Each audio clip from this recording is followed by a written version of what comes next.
My son just left for Minnesota 2 weeks ago. He just graduated from college in May. And while I'm very grateful that he got a great job offer on the mainland, I'm very sad because he's a smart guy, and I hate to see him leave home. So the scarcity of truly affordable housing combined with a lack of jobs that pay beyond minimum wages, combined with the high cost of living, is creating a wave of our best and brightest moving away from home. They look to other states for opportunities to buy a house, afford a family, work in professions that they went to college for. This question is for Alika. What could the council do to stem the tide of our best and brightest Hawaiian moving away and making their home elsewhere? Great question. Reflecting back on that, I would reflect back to the early 60s. Maui was in the same similar situation where the choices young adults had to make in the 60s was join the military, go away to college, look for a job elsewhere, because the opportunities was very limited to primarily sugar and pineapple. And then in the mid-60s, early mid-60s, the beginning of hotel, and slowly the tourism industry built up. Now we come full circle again. And our young writers are questioning, do I really want to work in the tourist industry? Do I really want, so we're at the next evolution of where we're at for Maui. How do we address that? And I'm concerned of that because lately I've been walking through the streets and seeing concern about the displacement of young local families making that choice to go to Las Vegas instead of staying here. I think the best is to look at all the different opportunities we have that's coming on the forefront. Industry, opportunities for our youth, using the STEM technology, using the opportunity in agriculture and all the value-added businesses, entrepreneur activities that young people can make decisions towards, and looking what we have now, taking what we have now, what industries we have now, how to capitalize and make it even better. Yes, we have tourism. The question is, can we improve and make our involvement with tourism better? I would say the answer is yes.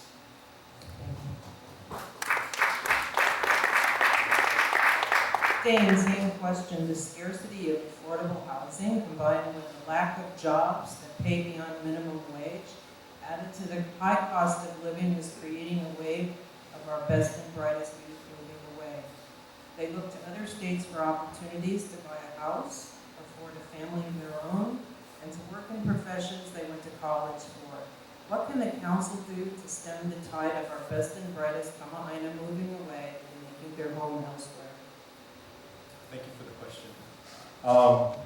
As a former teacher, I know that it starts when they're coming in at a young age and trying to figure out their life's path. It was mentioned earlier, Alika just mentioned it a little bit, so I'm going to touch on it because I think it's really important. Maui Economic Development Board, as an example, they come forward to the council and they ask for monies to support programs. One, as an example, is STEM Works. STEM stands for Science, Technology, Engineering, and Mathematics. And these are the types of things that can help our children develop in the middle and high school age to have, find if they have interest in these fields, because these fields are the ones that are going to develop them into providing the diversity of our economy here on Maui. And not only not away from tourism, but into tourism as well as into development of ag options that we have, talking about the land that we have out there, talking about developing engineers, which by the way we need in our water department. Providing these children the opportunity to find their life's paths. But here's the reality, a stark one, is that the vast majority of our high school graduates don't go to college. And they don't have the educational and the economic opportunities that a lot of our best and brightest have. My personal story is that my oldest son is away in Salt Lake City as a pilot, flying, and he's trying to get his way back home. He wants to come home. And so it's going to take him having to spend his time there, getting his flight hours to figure out how he can get hired back here in Hawaii. So we're living it because we want our children to be home. The council, we're going to be looking at policy objectives for affordable housing, whether it's low or no financing, yeah, for people to build houses and provide that, and provide for the public infrastructure, as well as appropriations. Thank you, Dave. Thank you. Dave, there are numerous brush fires occurring, putting firefighters, homes, businesses, and drivers at risk. With the anticipated 36,000 acres of sugarcane lands, some close to homes and businesses, and in major traffic corridors, becoming unattended, dry, and potentially hazardous, and vulnerable to more fires. What steps can the county take to help its citizens? Thank you. Again, it's going to come down to the council's role of dealing with appropriations through budgeting and through policy. And also, because we review projects, when we talk about projects, I'm going to just briefly touch on that. When we have projects coming forward, usually there's conditions that are placed on development of projects. Some of the laws that are on the books is how you develop your properties and have these setbacks. So for new development, make sure that you develop properties like how you have setbacks, like Hawaii did for Iniki. The height was set back and they didn't get damaged like the guys in the older hotels were up on the water and got damaged. So that's the policy project review for new stuff. Existing stuff. We have laws in place, fire abatement, and this is where I credit one of our former candidates as opponents, Mr. Blackbird, as a former firefighter. Him and I live in the same community, and we have the issue of properties who don't maintain their properties, and so their growth comes into our property. And so what do? Well, we require them to cut back 50 feet, and if they don't do it, then we get the fire department in this case, on a public sense, the fire department goes out, hires a contractor, get those setbacks put back, the fire breaks, and charge the landowners with taking care of their kuleana. Not always having the county go do everything. So I think it's important that we look at existing laws on policy. If we don't have them there, then let's go get on it and let's go enforce it so that we have these things that prevent the reaction of going out and providing all the resources on an emergency basis. Let's be proactive and get these things handled up front through enforcement of existing, or if need be, new ordinance or laws to take care of those issues. Alika, with all these fires occurring, the brush fires, they're putting, as I said, firefighters, homes, businesses, and drivers at risk.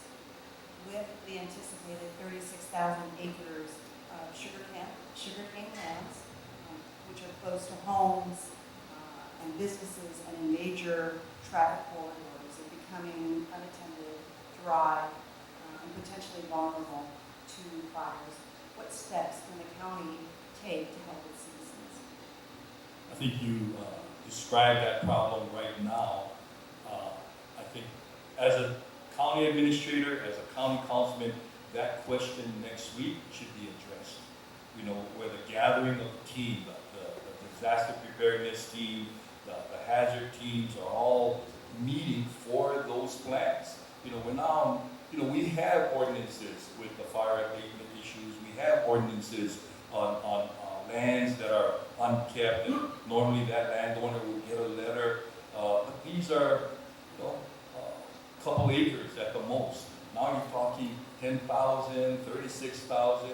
Definitely a meeting with landowners, with the government officials, all of the response teams that would have to respond to that. What are the backup plans? Like, should a disaster occur for the general public, do we have the keys to open up the gates to protect the people? So the issue will be from us looking at health, safety, and welfare of our community and people first. So yeah, I would look to that and creating that. If there's no plan now, there should be one being formed.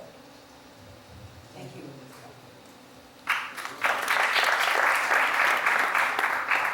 Dane, I'd like to ask you this question. What would you like our guests in the audience tonight and Maui voters to know about you? Thank you. I have served in this specific capacity as a council member. My previous tenure of 8 years gave me a wealth of experience that included making the tough decisions that dealt with money as the budget chair, and the confidence of my colleagues put me in a position of authority to take on that responsibility. Deciding on policies, making appropriations of money, dealing with projects, all of that experience I'm bringing to the table this time around. And with that, I've never been shy about asking the tough questions. I've been independent, and I continue to bring that. I believe that character will be by what you say and what you do, and that's what will measure you. I believe I've been brought to this point because the people have confidence in what I did before, and I look forward to having an opportunity to do it again. Thank you.